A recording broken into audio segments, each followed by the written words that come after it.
Bonjour à tous, bienvenue dans Si on parlait sport, l'émission sur le sport local qui va vous réchauffer par ces températures glaciales. Il y aura comme d'habitude des analyses, des débats et des duels qui ne vous laisseront pas de glace entre nos incroyables chroniqueurs. Aujourd'hui, ils sont 5 autour de la table et ils n'ont pas froid aux yeux. Présentation en musique. On commence à ma droite, c'est peut-être l'un des chroniqueurs les plus givrés sur ce plateau. Il est adepte de sport extrême, il est vice-champion du monde de cyclisme sur piste Masters, champion d'Europe. Il n'hésite pas à rouler à plus de 70 km/h dans les virages à 43 degrés sur la piste du Vélodrome de Saint-Quentin en Yvelines. Le capitaine Yann Dujarier est avec nous pendant une heure. Bonsoir Mickaël. Bonjour Yann. Alors vous êtes réchauffé en loge réchauffé, avant non. le début de cette émission? Non, on n'a pas eu le temps de se réchauffer.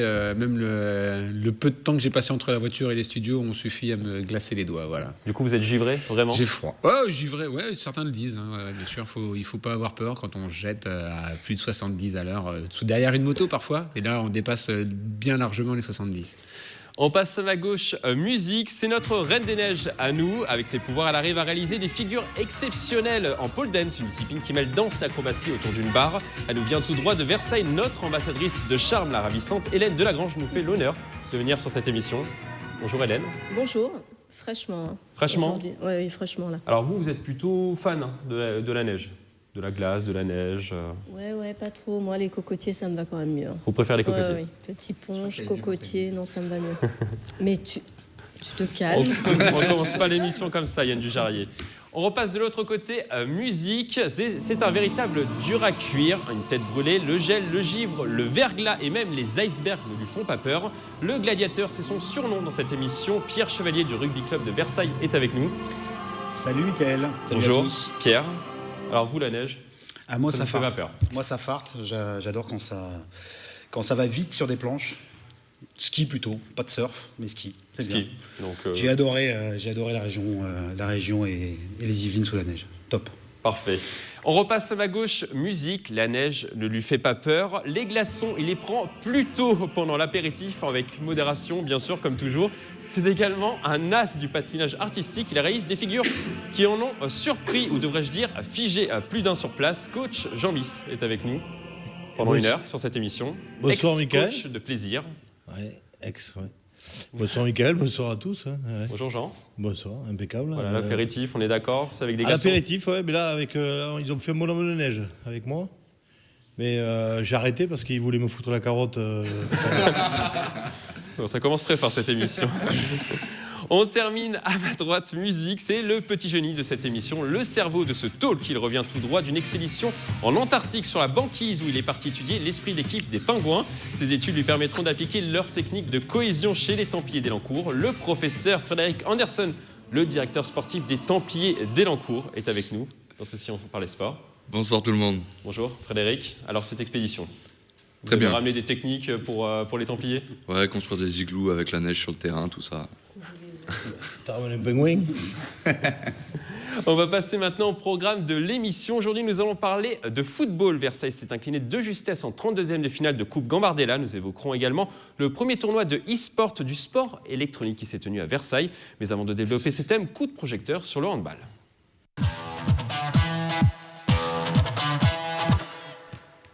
C'était le match à ne pas manquer pour les passionnés de handball féminin. Ici, Paris affrontait ce samedi 3 février l'équipe norvégienne des Vipers Christiansen en Coupe d'Europe au Vélodrome national de Saint-Quentin en Yvelines. Pour le deuxième match organisé par le club francilien dans la structure en moins d'un an, l'événement a attiré plus de 4000 spectateurs. Sur le terrain, les Vipers s'imposent d'un but dans les dernières minutes contre Ici Paris, score final 25-24. L'ambiance du Vélodrome n'a pas réussi à empêcher la défaite pour les joueuses d'Île-de-France. On écoute les réactions.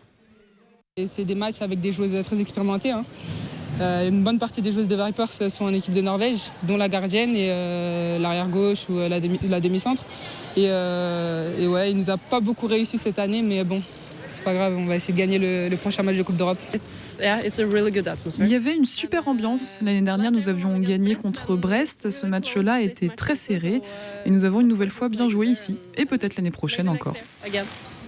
Je le disais, 4000 spectateurs étaient présents au Vélodrome de Saint-Quentin en Yvelines. Parmi eux, une cinquantaine de Norvégiens qui avaient fait le déplacement pour ce choc européen pour la 5e journée de la phase de groupe. On écoute la réaction de ce supporter à la mi-temps du match.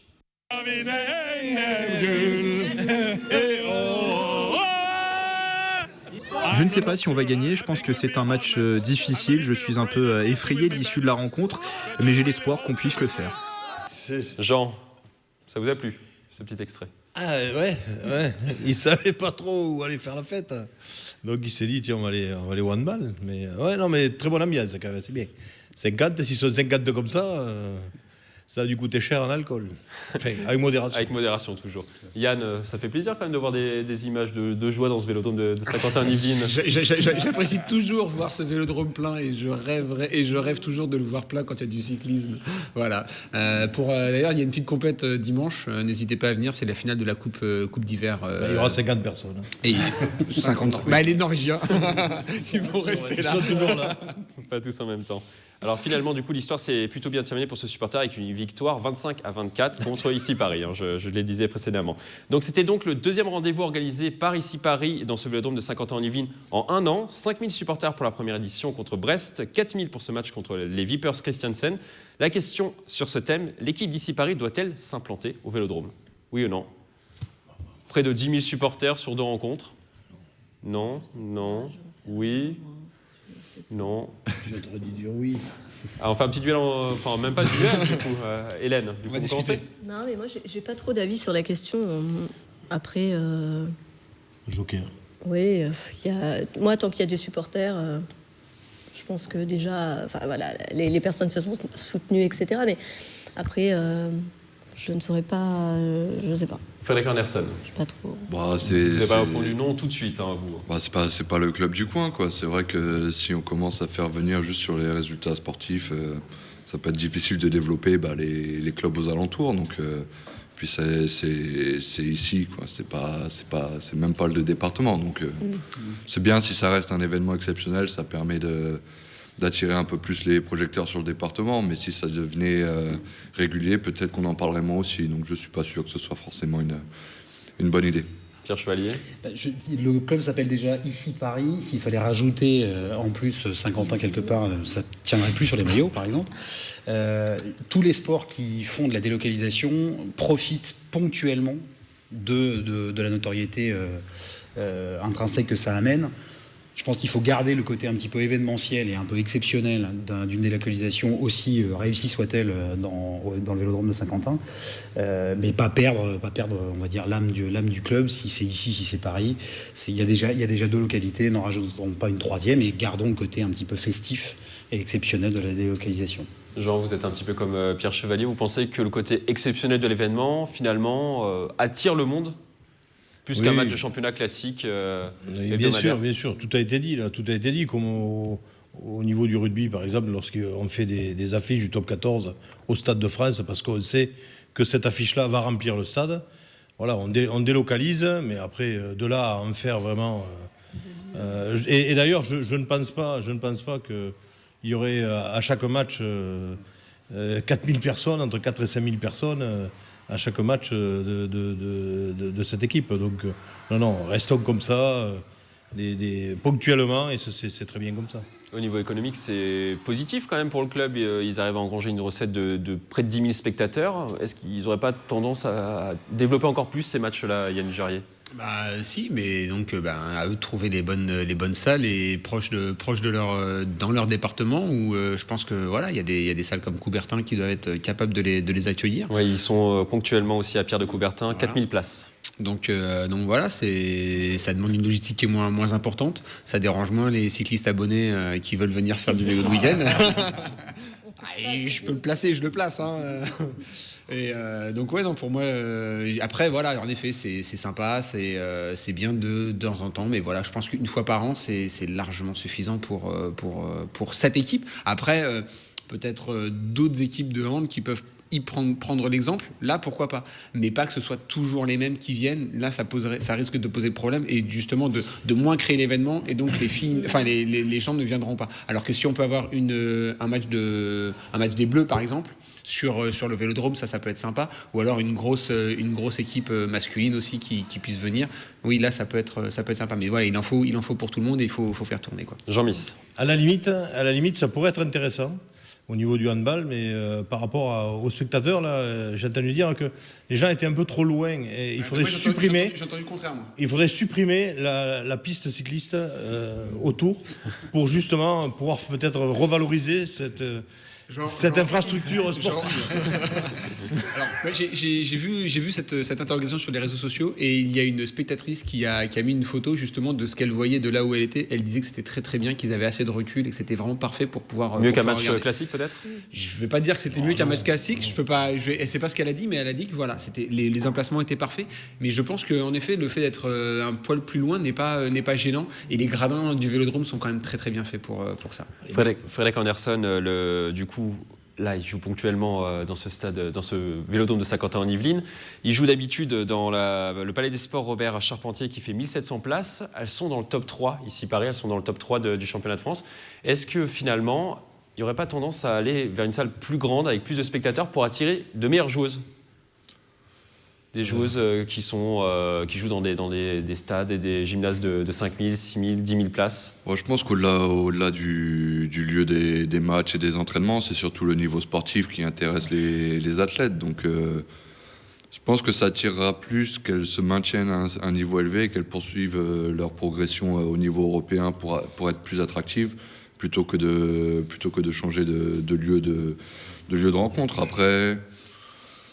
Non, je pense que il y a le Vélodrome, il y a d'autres salles aussi peut-être plus proches qui peuvent les intéresser. C'est plus intéressant d'un point de vue financier, effectivement, d'avoir plus de 1700 places, surtout que là, elles arrivent à faire 4-5 000 entrées sur les matchs. À eux de voir ce qui les arrange aussi. Ça fait quand même une petite trotte depuis ici pour le faire régulièrement. La l'INSEE, c'est rapide quand même. Ça, c'est pratique. Ici 50 ans en Yvelines avec la l'INSEE, c'est... Ils peuvent perdre des supporters peut-être Non, par contre, je voulais juste dire, les joueurs ne cherchent pas tous à vouloir jouer devant beaucoup de spectateurs, parce que sinon, Monaco, il n'y aurait personne qui jouerait là-bas. Après, il y a d'autres avantages à Monaco. Est-ce qu'ils peuvent perdre des supporters, du coup, à délocaliser leur match Je pense que les supporters qui ont envie de suivre les matchs se déplacent. De toute façon, on ne parle pas de distance très éloignée. Et c'est aussi l'occasion d'en gagner et puis aussi d'intéresser des gens du coin qui n'auraient pas forcément fait le déplacement jusque dans le 92 pour aller voir un match comme ça. Voilà, après, si c'est au Norvège pour voir le match. Ouais.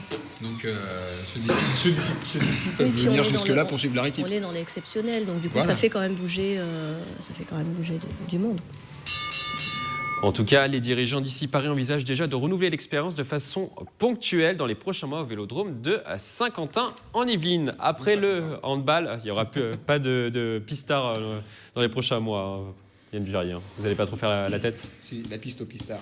Après le handball, on passe à un autre sport collectif, le football. On jouait ce dimanche 4 février un 32e de finale de Coupe Gambardella, la Coupe de France des moins de 19 ans. Dans leur stade de Porche-Fontaine, les Versaillais qui évoluent en R2 ont frôlé l'exploit. Ils se sont inclinés 1-0 contre Guingamp, une équipe nationale en manque de réussite. Les Versaillais ont touché 2 fois les poteaux et ont multiplié les occasions. Ils se sont finalement inclinés sur ce coup franc détourné en deuxième mi-temps. On écoute les réactions. Le réalisme, demain on a 2 barres, c'est ça rentre pas. Eux ils ont eu un coup franc, ils le mettent, c'est dommage mais c'est le foot.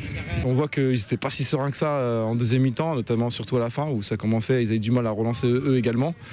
Donc c'est dommage, on reste frustré parce qu'un poteau, une barre, une action un peu litigieuse à la fin, on se dit qu'il y avait peut-être la place de passer et créer l'exploit. La question sur ce thème, la réussite se travaille-t-elle ? Oui ou non ?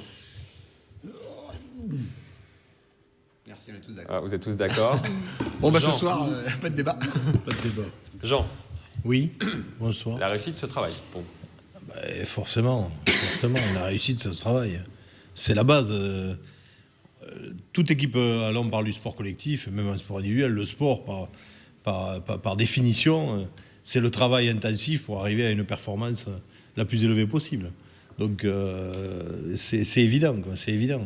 Après, bon, c'est la magie du sport, surtout du football en plus, puisque là, ils ont dominé finalement, ils ont touché 2 fois la barre, et puis ils sont pris par un coup franc qui est dévié, et voilà. Donc c'était pas leur jour de chance sur ce match-là. Mais forcément, on peut pas sur un match remettre en question le travail de toute une saison. Facteur chance pour vous, Pierre Chevalier. Je pense que c'est justement la chance qui se provoque, la réussite qui se prépare, mais c'est surtout c'est l'état d'esprit général et collectif qui fait que sur des grands rendez-vous, même à moins de 19 ans en Gambardella, on est capable de régler un tout petit peu plus la mire et de mettre le but au fond. Et c'est cet état d'esprit-là que j'imagine pouvoir travailler dans les équipes, c'est-à-dire qu'on provoque un peu la chance par un travail, comme dit Jean, un travail régulier et des entraînements réguliers qui font que, même contre un plus gros, comme le Landavant Guingamp, ça passe. Au lieu de mettre 2 barres, on en met un au bout, il y a des prolongations et puis on passe au final. C'est ça qui, a priori, qui va se chercher, c'est la chance qui se provoque. Yann Dujarrier, c'est un blocage psychologique, ce manque de réalisme parfois?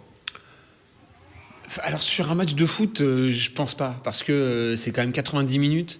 Vous allez avoir plusieurs actions et au fur et à mesure que le temps va passer, vous pouvez reformuler la question, mais au fur et à mesure que le temps va passer, le facteur va se reformuler la question. Allez-y. Est-ce que c'est un blocage psychologique? Non, c'est pas un blocage psychologique, puisque une fois qu'on est dans le match, une fois qu'on est rentré, la pression s'enlève. Voilà, c'est ça que je voulais dire. Maintenant, et sur le moment, il y a quand même 2 divisions qui séparaient les deux équipes. Au moment où le gars tire le coup franc, lui il cherche la mire, il cherche sa lucarne, et voilà, pas de chance.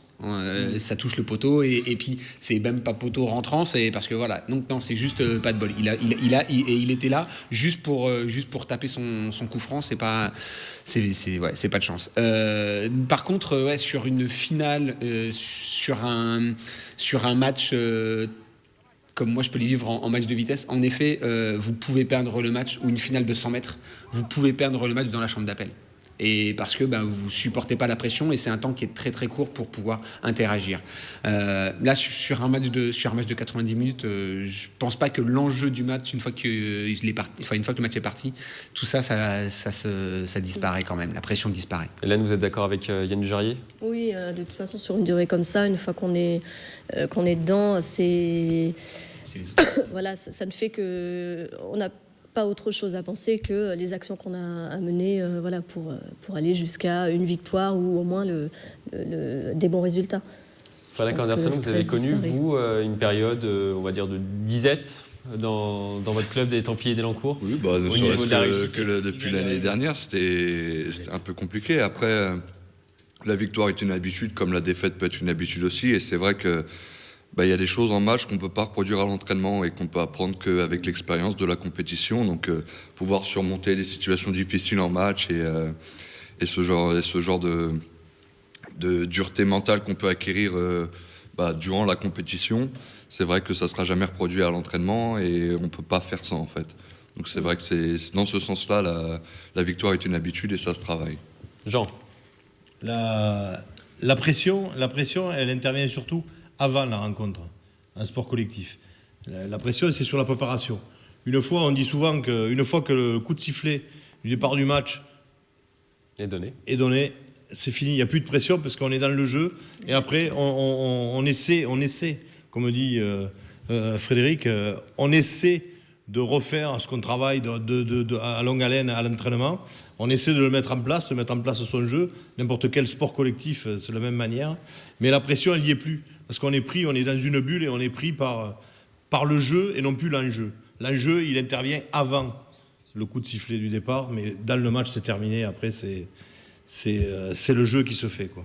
Le pipi de la peur. Hein. C'est beau, c'est petit. Vous avez envie d'aller aux toilettes avant le début du match ou avant la finale, et puis une fois que vous êtes dedans, le pipi est parti, il n'y a plus d'envie, parce que vous êtes focus sur autre chose. Voilà. On connaît vos habitudes en tout cas avant une compétition, Yann Dujarrier. Vous n'allez jamais très très loin. Après le football, le coup de projecteur sur une discipline qui fait parler beaucoup.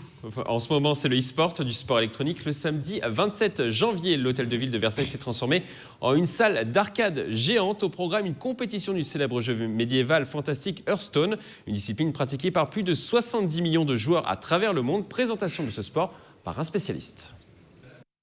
On a 9 héros différents. Le but, c'est de faire un deck, donc un paquet de 30 cartes.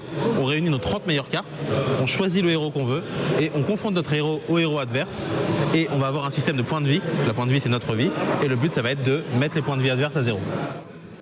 Jean-Miss, du coup, vous avez tout compris Ouais. sur ce jeu?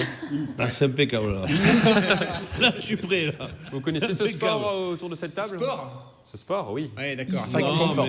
Pour moi, les échecs, c'est du sport. Mais ça aussi, c'est assimilé. Poker, c'est du sport, mais là, j'ai quand même du mal. J'avoue que... Je ne connais pas, donc je peux pas me parler. Enfin, je peux pas dire si c'est du sport ou pas, puisque Yann vient de le dire. Les échecs, le bridge, ça, c'est considéré comme des sports. Donc pourquoi pas ça? Parce qu'il y a quand même un travail, on va dire, intellectuel et manuel, puisqu'il faut avoir les pouces hyper solides, quoi. Mais bon. Comment vous faites les pouces hyper solides Futur champion de e-sport, Jean-Miss. Hélène, vous de votre côté, vous connaissiez ce sport? Excusez-moi. Oui, mais par contre, ce qui m'interpelle un peu, c'est vraiment la définition du sport. Mais on a déjà eu ce débat-là. Je suis toujours un peu mitigée quand on appelle un sport où il y a, une discipline où on n'a pas de quel effort, voilà, où on n'a pas d'action vraiment physique, voilà. On est 100%, les doigts, d'accord, très bien, mais c'est de la concentration, très bien, mais j'ai un peu de mal à appeler ça sport. Alors e-sport, oui, parce que voilà, mais sport. Frédéric Anderson. C'est des jeux vidéo, quoi. C'est des jeux vidéo. Quel résumé, merci Frédéric. Sport électronique. Belle analyse. Non, jeux vidéo, c'est bien de vouloir récupérer tout le narratif du sport autour d'une discipline, mais il n'y a pas d'entraînement physique particulier, il n'y a pas de contraintes nutritionnelles. On peut faire la compétition sur des chips et du coca, ça ne va pas empêcher de performer le jour J, quoi. Alors justement, amateurs ou professionnels, tous ont joué cette compétition intensément, Frédéric Anderson, comme de véritables sportifs. Certains joueurs se sont entraînés pendant plusieurs semaines pour réaliser des performances sur ce rendez-vous. On écoute l'un des meilleurs joueurs de cette journée. Il y a une intensité qui est mentale surtout, mais qui se répercute sur le physique. Et derrière, il faut aussi savoir entretenir son corps aussi. C'est pas le tout de jouer tout le temps sur le baiser, il faut savoir aussi faire du sport à côté justement pour entretenir sa forme mentale et physique. Frédéric Anderson, une réaction? Il a 12 ans. Non, j'ai pas de réaction particulière. Ça a ses mérites, comme les échecs ont leur mérite. C'est vrai que c'est quelque chose de mental et qu'il faut être capable de rester concentré de longues heures, mais c'est pas un effort physique, c'est pas vraiment du sport. À la limite, moi j'aurais plutôt mis justement dans l'e-sport toutes les disciplines, par exemple de danse, de reproduction, de mouvements avec un écran, comme on voit par exemple ça, ou comme on voit en Asie, il y a pas mal d'arcades, de karaoké. Oui aussi, mais du coup il y a une notion vraiment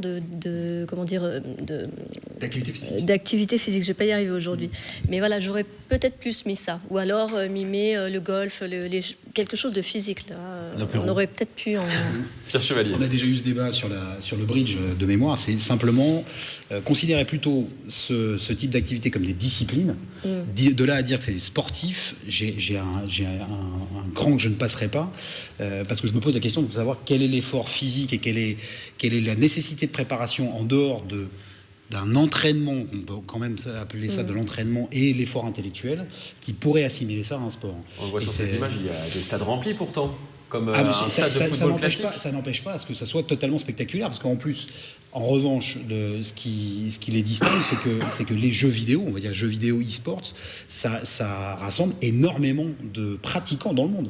C'est-à-dire que là, pour le coup, on peut jouer chacun chez soi. 70 millions de joueurs de Hearthstone, le jeu qui a été présenté à Versailles. Il y en a énormément, tous les âges, qui jouent chez eux. Donc là, évidemment, quand il y a une compétition avec ceux qui sont présentés comme étant les champions de la discipline, évidemment, ça remplit du monde. Ça peut faire du spectacle. De là à dire que c'est un sport, j'ai un pas que je ne franchirai pas. Après, moi, je veux bien faire un marathon Pokémon Go. Oui, mais là, on rejoint, avec ta petite blague, on rejoint l'idée de l'activité sportive. Bien sûr. La question sur ce thème, est-ce qu'il Pokémon faut Go. plus de compétitions de e-sport dans les Yvelines? Oui ou non? Dépend du support. Il y en a eu une grosse cette année. Est-ce qu'il en faut plus pour que ça se développe? Jean? Alors, si on veut que ça se développe, oui. On fait un petit duel entre vous, Jean et Frédéric Anderson, qui était très critique pourtant sur le e-sport. Ça enlève rien que c'est une discipline à part entière et qui a besoin de se développer comme toutes les pratiques, que ce soit sportive ou autre. Donc je pense que plus il y aura de compétition, plus le sport... Enfin, contredire, mais plus l'activité. l'activité va se développer, et je pense que ça peut être qu'intéressant pour tous les passionnés de cette discipline. Nous, c'est ce qu'on recherche au niveau associatif, et je pense que c'est l'objectif de toutes les associations, qu'elles soient sportives ou non. Jean ? Voilà, je suis mitigé. Pourquoi ? Parce que effectivement, je rejoins Frédéric dans ce qu'il a dit, et c'est vrai que c'est une activité qui fait venir des spectateurs, hein, puisque c'était rempli. Donc pourquoi pas, quoi. Mais après, je rejoins aussi Pierre en disant que moi, le côté sportif, j'y arrive pas, quoi. J'arrive pas à assimiler ça à un sport. J'y arrive pas. J'ai joué aussi quand même. Mon petit neveu là. C'est bon là, c'est bien ça, c'est bien. Le Game Boy. J'ai joué un truc là, mais je vous dirai pas à quoi, parce que sinon après ça va encore me dire que je dépasse. Donc il y a du Hearthstone, mais il y a également des compétitions de jeux de football comme FIFA, PES, il y a des jeux de combat également comme Call of Duty. Au total, c'est un sport qui rassemble plusieurs milliers de joueurs dans les Yvelines. Est-ce qu'il y a matière à développer finalement des tournois, que ce soit d'Hearthstone, de PES, de FIFA, de Call of Duty, Hélène ? Oui, de toute façon, si on a des personnes intéressées et que si ça rassemble autant de monde, évidemment qu'il y a toujours cette possibilité et ces choses à développer là. Après, est-ce que c'est une nécessité ? Je pense qu'un seul championnat, c'est à mon avis suffisant. C'est surtout pas dans la rubrique sport, quoi. Enfin, c'est plutôt ça la question. C'est événementiel. Voilà, si on parlait activité, sport, c'est peut-être plus décalé, mais c'est événementiel et c'est fédérateur. Dernière question sur cette thématique. Vous pensez que c'est une communauté de joueurs geeks, on peut le dire, ou que ça peut ressembler à un public encore plus large, Yann ? Non, ça sera non, bien sûr. Moi, je joue à Pokémon Go, et en effet, je m'aperçois que il faut être quand même très geek. Très grand fan, oui, effectivement. Ouais, moi, bien sûr. Alors moi, j'étais pas du tout gamer avant, et j'apprécie ce jeu, et j'y joue avec grand plaisir. J'y rencontre des gens, et c'est ce que j'aime dans ce jeu. Mais c'est vrai que et du coup. Mythique, ça n'a pas marché pour lui. C'est bien. Je me suis mis à Pokémon Go et ça marche pas plus pour autant. Par contre, ouais, je pense que voilà, ces joueurs-là, ces gens qui passent du temps derrière leurs écrans, ont aussi besoin de rencontrer de se rencontrer de temps en temps. Et c'est vrai que mine de rien, ces rencontres-là, le permettent. Et donc du coup, il faut en organiser aussi, parce que c'est bien sympa de jouer dans son canapé, mais c'est aussi très sympa de pouvoir échanger et de rencontrer les gens de temps en temps. Voilà. Bon, Yann Dujarier qui organisera peut-être des compétitions de Pokémon Go dans les Yvelines dans les prochaines semaines. Après cette large page résultats, nous allons passer à notre coup de projecteur. À quand le gôtre ? Dans notre coup de projecteur du cyclisme sur piste, la sélection française pour les championnats du monde d'Appel d'Orme aux Pays-Bas est tombée. La FFC a décidé de retenir des têtes d'affiche comme François Pervis, Quentin Lafargue, Laurie Berton ou Michael Dalmeida, et des jeunes pousses comme Sébastien Vigier, 20 ans, et Mathilde Gros, 18 ans. On écoute la réaction de Ligny-Montin François Pervis. Pour lui, la France fait partie des favoris avec cette sélection. Je pense que dans le meilleur des cas, on peut gagner toutes les épreuves. C'est potentiellement, sur le papier, c'est faisable. Après, il y a des circonstances de course qui font que, il y a peut-être, il faut avoir aussi un peu la chance de son côté sur certaines épreuves. François Pervis parle de talent et de chance. Yann Dujarier, il a raison. Bien sûr. Et bon, de toute façon, première chose, il ne peut pas se permettre de dire qu'il va aller se dépasser sur un championnat du monde pour faire deuxième ou troisième. C'est pas du tout son état d'esprit, et c'est vraiment un garçon qui a un vrai fighting spirit, et qui va servir de locomotive justement pour les jeunes sur les épreuves de vitesse par équipe. Comme il dit, on a vraiment une très très grosse équipe pour la vitesse par équipe, parce que le tournoi maintenant se fait sur 3 manches. Donc très compliqué à gérer pour le troisième homme. Et là, on a la chance d'avoir un Michael Dalmeida et un Quentin Lafargue qui font partie des 2 meilleurs, des 3-4 meilleurs mondiaux sur le dernier tour. Et là, du coup, on peut... Avec Sébastien Vigier. Non, Sébastien Vigier sera en deuxième place. Mais en deuxième place, il peut faire les trois sprints, c'est pas un problème sur la journée. Par contre, le dernier qui se fait 750 mètres à chaque fois, c'est vrai que c'est un peu plus pénalisant. Donc du coup, avoir une bonne équipe en qualification, le troisième qui se repose sur le deuxième tour et qui réintègre l'équipe pour la finale, les 4 sont dans ce cas, les 4 sont champions du monde. C'est vrai que ça peut être une très bonne chose. Et surtout, du coup, quelle que soit la configuration du du deuxième, soit Michael ou Quentin, ils sont aussi forts l'un que l'autre. Donc c'est très très bien. Un mélange en tout cas de jeunesse et d'expérience qui plaît également beaucoup revenant Michael D'Almeida qui n'avait pas participé à une compétition d'envergure internationale depuis les JO de 2016. On l'écoute.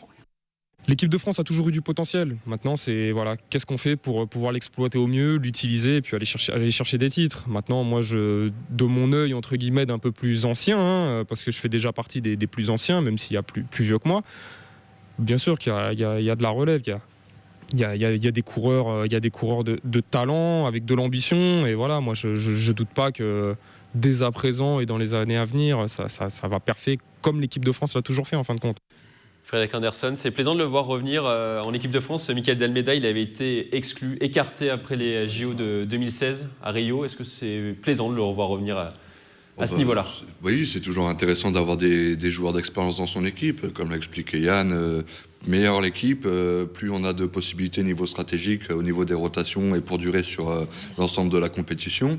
Donc c'est vrai que ça fait plaisir de le voir revenir. Ouais, il a 30 ans, c'est pas trop vieux? Non, il est dans la force de l'âge, comme on l'a déjà dit. En plus, au vélo, les carrières sont un peu plus longues que dans d'autres sports, comme la gymnastique, etc., où c'est relativement court. Sur le vélo, on peut rester performant même à l'âge de Yann. Donc, Avec le petit moteur. Yann Dujarrier, est-ce que c'est plaisant de le revoir à ce niveau-là, Michael D'Almeida? Alors Michael était le plus jeune de ceux qui avaient été exclus après Rio. Il y avait Grégory Boger, François Pervis, c'est Kevin Siro et Michael. Michael était le plus jeune, donc oui, heureusement qu'il revient et qu'un DTN ne puisse pas prendre la décision de l'arrêt d'une carrière d'un sportif sur un sport individuel comme le cyclisme. C'est une bonne chose pour lui. Je sais aussi que Michael a la capacité de donner et d'apporter aux jeunes. Je l'ai vu sur des championnats régionaux, être capable d'aller voir les jeunes et de leur expliquer les erreurs qu'ils avaient pu commettre sur certaines manches. Donc c'est quelque chose qui est... Oui, il a l'air très motivé en tout cas à l'idée d'à la fois d'apporter son expérience et également de remporter les titres. Et voilà, et encore... il avait gagné un titre de champion du monde en 2015. Déjà champion du monde, voilà. Et donc c'est quand même un garçon qui est capable d'être champion du monde et qui est capable d'être très très performant. Donc pendant plusieurs années, il a été le meilleur sur le 3e tour en vitesse par équipe. Pareil, du coup, c'est vrai qu'on va aussi avoir la possibilité d'avoir des gars qui vont être compétitifs sur différentes épreuves. Je me souviens des championnats du monde de 2015 où il avait fait toutes les épreuves et il était complètement cramé sur la fin de la semaine. Là, voilà, on va pouvoir tourner un peu plus et avoir des gars qui seront au niveau pour pouvoir aller chercher les titres et les médailles. Donc c'est très bien pour nous. Je ne sais pas dans quelle discipline va courir Ryan Elal aussi, qui est un tout jeune champion du monde junior et qui normalement est qualifié, il a 19 ans. Vitesse individuelle. Il va faire la vitesse individuelle, donc bon, lui il va juste être là pour prendre de l'expérience. Mais c'est très très bien, je pense que les sélectionneurs cette année ont fait quelque chose d'intelligent pour une fois. Alors il y a une autre surprise cette fois-ci chez les filles. Mathilde Gros, 3 fois championne du monde junior l'année dernière, qui s'est blessée à l'épaule au mois de novembre. Elle ne sera évidemment pas à 100% comme elle nous l'a expliqué. On l'écoute. Même si j'ai un problème d'épaule, je vais tout faire pour en tout cas donner mon 100% à moi. Je suis une compétitrice, donc je vais essayer d'aller le plus loin possible. Après, je vais faire avec mes moyens. Hein. Mais le plus important là pour moi sur ce championnat, ça va être de retrouver du plaisir parce que ce sera ma première course depuis ma chute. Donc voilà, l'objectif c'est de reprendre du plaisir et j'espère vraiment être assez forte pour aller le plus loin possible dans la compétition. Hélène, il fallait la prendre dans l'équipe? Mathilde Gros, je pense que c'est même à 60-70%. Oui, c'est un super espoir. Elle a quand même démontré qu'elle était capable, 3 fois championne du monde junior. C'est une sacrée performance. Et puis elle est jeune, donc son épaule, elle ne sera pas à 100% comme elle le disait. Mais je pense qu'elle peut donner, en donnant le meilleur, elle peut tout à fait assurer des bonnes performances à l'équipe entière. Elle a sa place. Genre même si elle ne gagne pas... Elle gagnera en expérience, quoi qu'il arrive. Voilà, tout à fait. Elle va gagner de l'expérience parce que forcément, avec une blessure, quelle qu'elle soit, même si c'est l'épaule, hein, mais bon, l'épaule, ça compte quand même au vélo. Donc, forcément, n'étant pas à 100%, ça va être compliqué pour elle de remporter quelque chose. Mais elle gagnera en expérience au niveau de la compétition. Je pense qu'elle en est consciente, elle est elle a l'impression d'avoir la tête sur les épaules, malgré son jeune âge. Donc oui, impeccable. Elle peut remporter un titre, Yann Dujarier ? Non. Non. Trop compliqué ?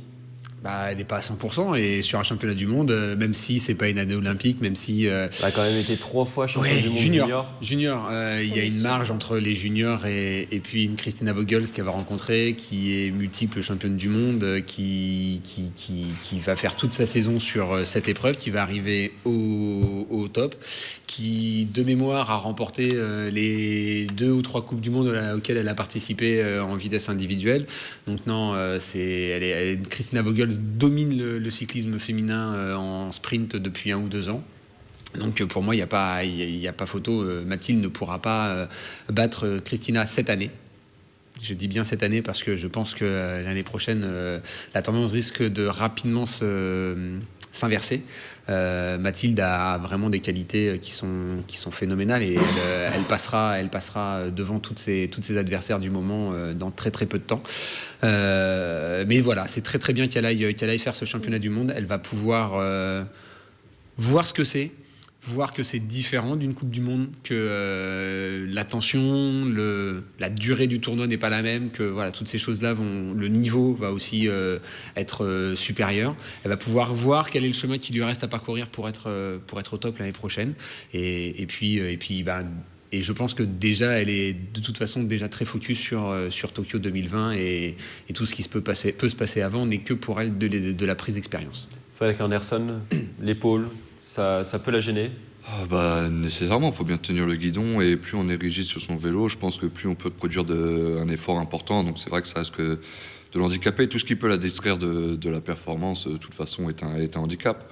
Après, peut-être aussi, ça dépend de son plan d'entraînement. Il faut savoir que sur des sports olympiques comme ça, on n'a pas forcément l'objectif d'être champion du monde cette année-là. Peut-être qu'elle a plus une vision à long terme. Elle n'a que 18 ans. Et performer à Tokyo. Peut-être que c'est ça sa vraie échéance, et c'est là-dessus qu'elle va concentrer tous ses efforts. Donc peut-être qu'elle va utiliser justement cet événement, même si elle n'est pas à 100%, pour prendre de l'expérience qui lui sera plus qu'utile le jour J à Tokyo. Bon, en tout cas, les championnats du monde aux Pays-Bas, c'est du 28 février au 4 mars. Donc à Apeldoorn, sur le vélodrome d'Apeldoorn, je vais arriver à le dire. C'est la fin de cette page cyclisme. On passe maintenant à notre focus du jour.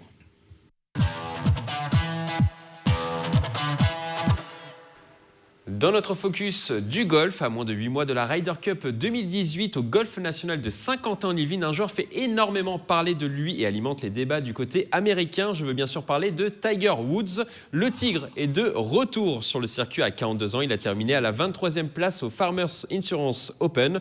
Paul Hermitage, le directeur du Golf National, commente le retour du golfeur le plus populaire de la planète. Il revient bien, je dirais même en toute beauté. Il a rajeuni pour moi. Je dirais qu'il a 5 à 7 ans de moins. Il est souriant, ce qu'on n'avait pas l'habitude de voir ces derniers temps. On voit bien qu'il prend plaisir. Il est concentré. Il est juste dans ses propos aussi, sur ses propres actions. Mais on sent une motivation. Alors, je ne sais pas si sa motivation est personnelle pour sa carrière en tant que professionnel, ou si sa motivation est pour la Ryder Cup, mais peu importe, il est de retour. Pierre Chevalier, vous voyez son retour d'un bon œil ? Je vois d'un excellent œil. Il faut se souvenir de ce que Tiger Woods a apporté au golf, et je dirais même au sport en général, parce que ça a été un des premiers athlètes complets qui a porté un sport vraiment au niveau international, avec des performances sportives magnifiques. Il est à 14 majeurs. Tout ce qui tourne autour de son image et de la communication. Dernièrement, on a beaucoup plus parlé de sa vie privée, et qu'il l'a tenu éloigné des fairways et des parcours de manière drastique. Là, le fait qu'il revienne, ça fait déjà 2-3 ans qu'il prépare son retour. Il vient de changer son swing. Il est maintenant un petit peu de retour. Il a un swing qui est plus en place, qui sollicite un petit peu moins son dos. Il y a eu pas mal de problèmes de dos. Je ne sais pas pour quelle serait la raison. Mais, voilà. Mais en tout cas, non, c'est son retour. Sa petite idée sur la question. Son retour à l'année de la Ryder Cup en France, c'est quelque chose que l'on ne peut que souhaiter. Et qu'il soit vice-capitaine ou qu'il soit joueur dans l'équipe de Ryder Cup, c'est une excellente nouvelle pour le golf mondial. Moins pour l'équipe européenne peut-être, parce que c'est un catalyseur, et c'est un un moteur de l'équipe américaine, qu'il joue ou qu'il soit vice-capitaine. Donc vraiment, non, c'est une excellente nouvelle. Déjà de le voir passer un cut au tournoi de la semaine dernière, de le voir finir 23e. Alors ça, on avait moins l'habitude de ne pas le voir dans les premières places, mais c'est déjà sa meilleure place depuis 2 ans et demi, je crois. Donc c'est une très bonne nouvelle. Jean, est-ce que vous avez un commentaire sur le retour de Tiger Woods au plus haut niveau? Commencer par Pierre, déjà, c'est le spécialiste de la discipline. C'est compliqué, mais Tiger Woods... En tant qu'amateur. Mais à Tiger Woods, c'est l'image, quoi. Qui ne connaît pas Tiger Woods? Ne serait-ce... Bon, le golf, c'est une chose, mais on en a parlé. Après, on va dire, c'est dérivé par rapport à sa vie personnelle. Mais c'est tout bon, ça, c'est tout bon. Moi, je suis amateur de golf. Je joue un petit peu à mon niveau. Et un gars comme Tiger Woods, pour l'image du golf, c'est ce qui peut nous arriver de mieux en France, l'année où on organise la Ryder Cup. C'est ce qu'il y a de mieux. C'est ce qu'il y a de mieux. Après, Pierre nous a dit qu'il avait changé son swing. Bon, les problèmes de dos, bon, on sait tous pourquoi c'est. Mais bon, on ne va pas non plus revenir là-dessus. Maintenant, il revient à la compétition. Je ne pense pas que c'est trop le dos, c'est plus au niveau de L4, L5, au niveau du bassin, parce qu'il avait un petit problème de bassin, mais il l'a réglé. Et là, maintenant, il revient pour le bonheur de tous, quoi. Alors, de là à l'Imagina 51 en octobre prochain, il n'y a qu'un pas, mais sa venue n'est pas indispensable pour la réussite de l'événement, selon Paul Hermitage. On l'écoute. C'est pas nécessairement qu'il est obligé d'être là. Maintenant que je vois la puissance de cet événement, une Ryder Cup avec Tiger Woods, c'est la cerise. Une Ryder Cup sans Tiger Woods, c'est un événement magique. La question sur ce thème, Tiger Woods doit-il participer à cette Ryder Cup 2018 en tant que joueur ou en tant que vice-capitaine? Oui, vous êtes tous unanimes là-dessus. Frédéric Anderson. Bon, comme ça a été déjà dit autour de cette table, je veux dire, Tiger Woods, c'est une image qui dépasse de loin celle du golf uniquement, et c'est une vraie égérie pour l'ensemble du sport, pour tout ce qu'il a représenté. C'est vrai qu'il a eu un peu de mal ces dernières années, mais ça fait plaisir de le voir revenir. Et le simple fait qu'il se déplace quelque part, ça attire forcément les médias et le projecteur sur l'événement. Donc forcément, sa venue va aider à médiatiser encore plus un bel événement, qu'il soit ou pas là, c'est toujours mieux de l'avoir. Vous êtes d'accord, Yann? Complètement. Moi, je pense même, juste à titre comparaison, les prochaines finales d'un 100 mètres seront beaucoup plus fades sans Usain Bolt. Donc une Ryder Cup sans Tiger Woods, je pense que l'intérêt généré ne sera pas le même. Alors bien sûr qu'il y en a eu d'autres avant sans Tiger Woods, mais s'il peut revenir, s'il est compétitif et si les Américains s'en privent, eh bien ça va priver l'événement d'un très très bon élément. Pierre Chevalier. Le golf français joue en 2018 sa visibilité et sa crédibilité. La Ryder Cup en France, c'est l'opération média numéro 1. Il ne faut pas oublier que c'est le 3e événement médiatique au monde, derrière les JO et la Coupe du Monde téléspectateurs et la Coupe du Monde de foot. Donc c'est vraiment un coup de projecteur monumental sur le golf français et sur le golf national, par exemple. Et jouer cet événement-là, après ce qu'il y a eu comme événement, notamment les 2 capitaines qui tapent des balles du premier étage de la Tour Eiffel. C'était en octobre dernier. Jouer cet événement-là avec Tiger Woods, qui est le porte-drapeau mondial depuis 10 ans, 20 ans, c'est quand même, comme dit Paul, la cerise sur le gâteau. Et si on peut le voir, le vivre, ça sera toujours mieux pour le développement du golf en France, parce que justement on a notre porte-drapeau et l'athlète numéro 1 qui a fait ce qu'est le golf actuellement à Paris, à Saint-Quentin, au golf national. La résonance médiatique ne sera pas la même avec ou sans Tiger Woods. Mais il y aura quand même un milliard de téléspectateurs. C'est ce que Paul Hermitage voulait dire. C'est juste que voilà, avec Tiger Woods, c'est un plus. Voilà. C'est tout. Il y a pas. C'est comment ça s'appelle? Vous demandez à n'importe qui de vous citer un joueur de golf. Le premier nom qu'on va vous sortir, c'est Tiger Woods. Il y a pas d'autres. Il y a eu Ballesteros. J'allais te le dire. Il y a eu Ballesteros et Tiger Woods. après Ballesteros, c'est Tiger Woods. C'est les deux seuls joueurs que je connais. C'est les deux seuls. Voilà.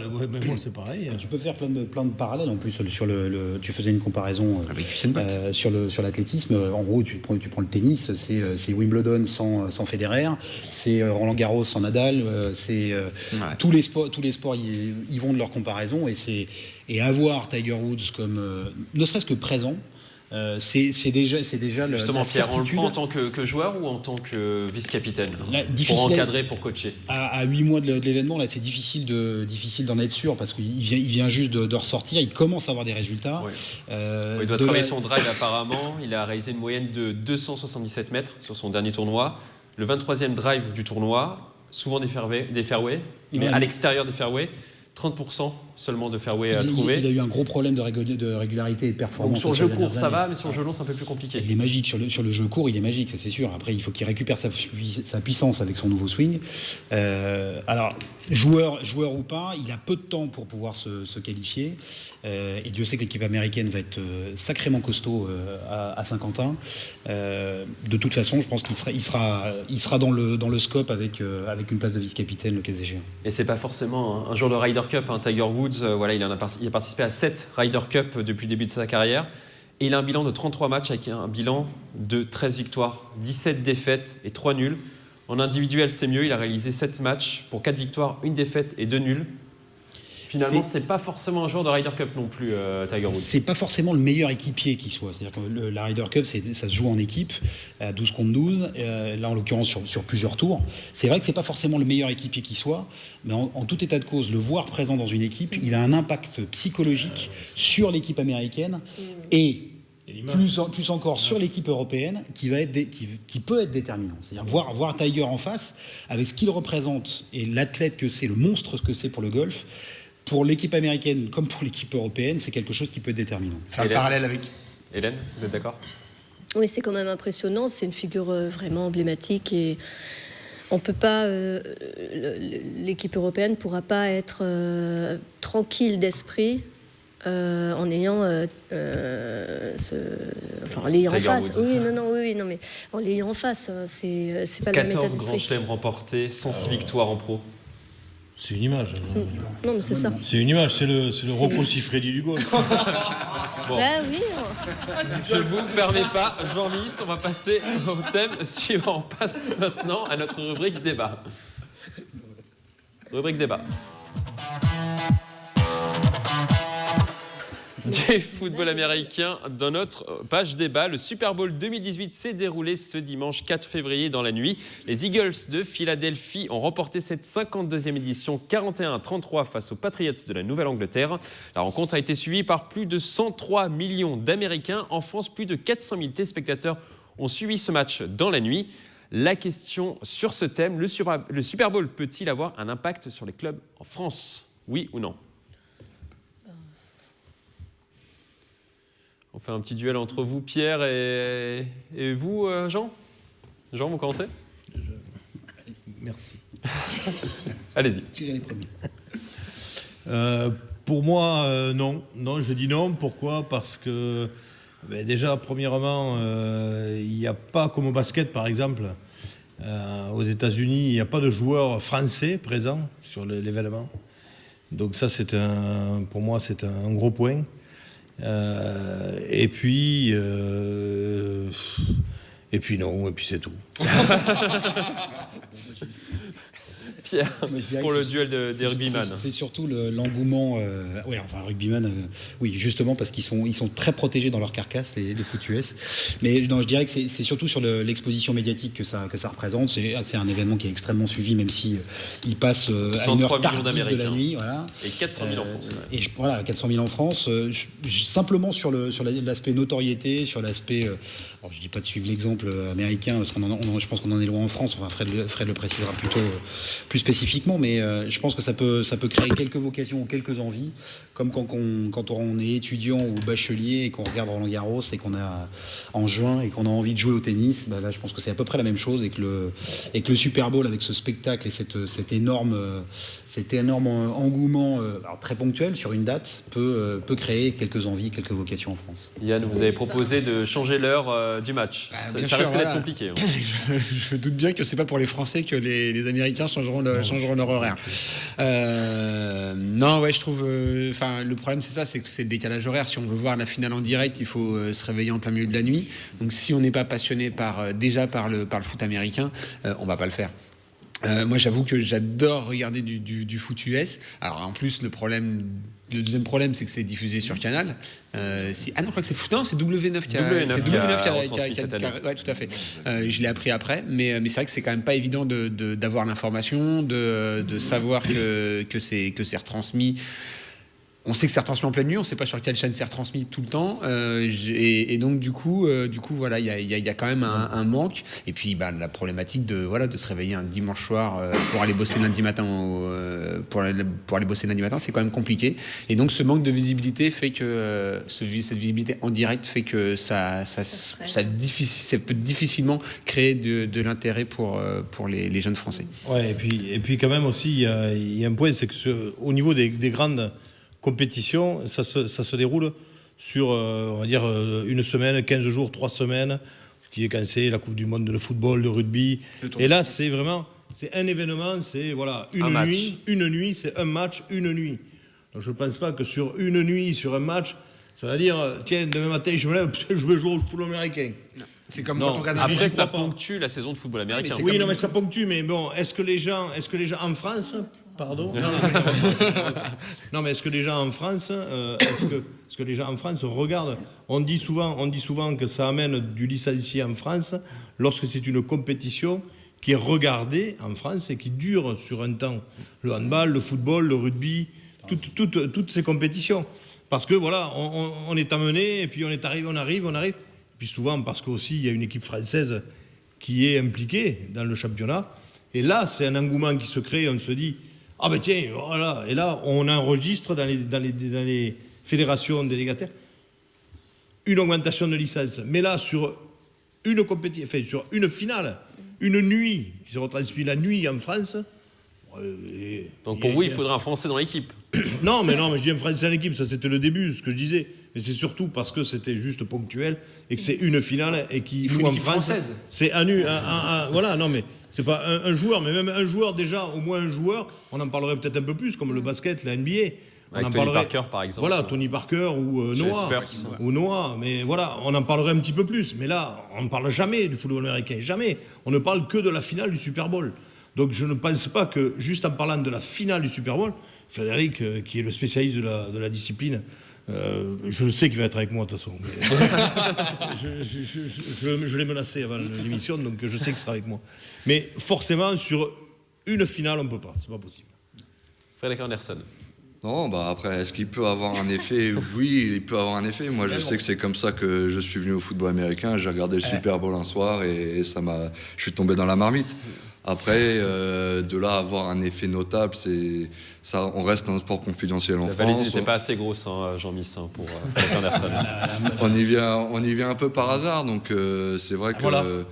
Tu ne sais pas quoi faire le lendemain. Non, donc c'est vrai que dès qu'on peut intéresser des gens, ça peut toujours être un plus. Après, on est une petite fédération, ça ne va pas révolutionner le sport, on ne va pas avoir un pic de... Un pic de licence. Ouais, un pic de 225 clubs, de 22 987 licenciés fin 2016. Ouais, et c'est vrai qu'on a du mal encore à se développer. Donc c'est sûr que si le Super Bowl générait des vocations tous les ans, on serait beaucoup plus loin. Donc c'est vrai que ça reste un sport exotique qu'on maîtrise peu parce que les règles sont compliquées, parce que c'est pas un style de jeu qu'on a l'habitude de voir, c'est très haché, c'est une action, une pause, une action, une pause, beaucoup de pauses télévision. C'est vrai que les matchs sont très longs. Passer 10 yards pour 3 essais pour passer 10 yards, c'est pas compliqué. La base, oui. Après, quand on rentre un peu plus dans le détail des nuances stratégiques, ça peut être compliqué. Mais bon, après, ça reste une passion avant tout. Je pense on y vient par curiosité, et puis on y reste parce qu'on est devenu passionné, on a chopé le virus et on laisse plus tomber, quoi. Mais Mais non, c'est pas le Super Bowl qui va révolutionner le football américain en France. Et puis en France, la finale, c'est juste une information. On vous donne comme information le résultat de la finale du Super Bowl. C'est pas un suivi du championnat américain. On parle peut-être plus de l'extra sportif finalement que de tout. On a du résultat en lui-même. On a plus vu. Justin Timberlake. Timberlake, c'était pas. Vous êtes trop âgé, Yann Jarrier, pour connaître Justin Bieber. Bieber, c'est son fan, sa génération. Mais non, mais c'est vrai qu'on a plus vu la présentation et tout ce qu'il y a autour du Super Bowl que la performance sportive par elle-même. Donc c'est pour ça. Et la vie privée du quarterback d'ailleurs avec le mannequin. C'est vrai qu'on passe pas mal de temps sur les à-côté, on va dire, les à-côté de l'événement, plutôt que sur le purement sportif. Voilà. Frédéric, est-ce qu'il y a quand même des joueurs qui viennent vous voir après le match pour avoir des renseignements? C'est rarement pour envisager de s'inscrire, peut-être pas pour cette saison, mais pour la saison prochaine. Voilà, c'est plus comme ça que ça se passe. On voit le Super Bowl en février et puis on se rend bien compte que la saison est déjà commencée, comme tous les sports qu'on peut voir, comme le rugby, le football, les inscriptions, ça se fait en septembre. Mais généralement, oui, les gens viennent plus en septembre. Oui, j'ai vu le Super Bowl, j'aimerais bien essayer. Après, ils restent pas tous. C'est vraiment un sport particulier avec tout un savoir-faire à acquérir et une compréhension du jeu qui est assez élaborée. Donc, non, oui, on y vient par passion, par hasard, et on reste dedans parce que ça nous a plu. On a bien aimé l'ambiance et on aime le contact et parfois aussi toute la mythologie qu'il peut y avoir à côté. Par exemple, au football américain, on a le casque avec le logo dessus. Je préfère le logo de cette équipe-là. Et puis après, il y a des rivalités dedans. C'est très... tout le folklore autour est vraiment très intéressant. Arrêtez de nous couper. Ça sera le mot de la fin sur cette émission. On se retrouve le jeudi 8 février pour une nouvelle émission. On va terminer par une citation de l'un des golfeurs les plus connus de l'histoire, tout simplement l'un des golfeurs qui a le plus marqué l'histoire. C'est Jack Nicklaus. Le défi du golf, c'est d'accepter d'être imparfait. Je vous laisse méditer sur cette phrase. À bientôt sur TV 78.